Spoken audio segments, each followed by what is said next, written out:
2018 চনত অসমত বস্ত্ৰ উদ্যোগ নিৰ্মাণ কৰিব পতঞ্জলীয়ে। এই উদ্যোগত তৈয়াৰ কৰা হ'ব 3000 বিধ বস্ত্ৰ। অসমৰ 50-60 বিধ বস্ত্ৰ তৈয়াৰ কৰিব পতঞ্জলীয়ে। অসমৰ ৰেচন শিল্পক লৈ নিজৰ পৰিকল্পনাৰ বিষয়ে আকৌ এবাৰ উল্লেখ কৰিলে বাবা ৰামদেৱে। কোকৰাঝাৰত এক যোগ প্ৰশিক্ষণ কাৰ্যসূচীত অংশ ল'বলৈ আহি বাবা ৰামদেৱে ক'লে অসম আৰু বড়োলেণ্ডত স্বাস্থ্য, সমৃদ্ধি আৰু শিক্ষাৰ বাবে কাম কৰিব পতঞ্জলীয়ে।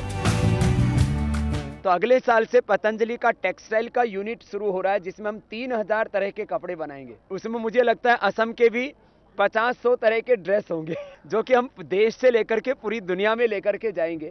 অসমত স্কুল, কলেজ আৰু বিশ্ববিদ্যালয় স্থাপনৰ কথাও তেওঁ উল্লেখ কৰে।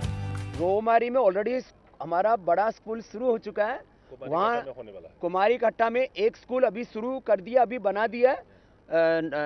वहाँ पर अभी बच्चों ने ट्यूशन भी शुरू कर दिया। इस बार एडमिशन शुरू हो जाएगा, बाद में रेसिडेंशियल भी शुरू करेंगे। বাবা ৰামদেৱে কয় পতঞ্জলীৰ লাভৰ সমুদায় ধন শিক্ষা, গৱেষণা আৰু কৃষি ক্ষেত্ৰতহে ব্যয় কৰা হয়। मैं स्वयं और आचार्य बालकृष्ण जी 1 रुपए भी पतंजलि का प्रॉफिट यूज नहीं करते। 100% प्रॉफिट हमारा 3 सेक्टर में जाता है। एक तो एजुकेशन, दूसरा रिसर्च और तीसरा एग्रीकल्चर, गौ सेवा और गरीबों की सेवा के अलग अलग प्रोजेक्ट।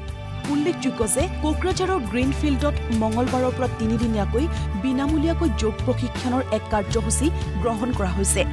মঙলবাৰে পুৱা 5 বজাত বন্তি প্ৰজ্বলনেৰে আৰম্ভ হোৱা এই কাৰ্যসূচীৰ প্ৰথম দিনাই 25,000 লোকে অংশগ্ৰহণ কৰে। আনকি বিটিচিৰ বহুকেইজন ৰাজনৈতিক নেতায়ো ইয়াত অংশগ্ৰহণ কৰিছে।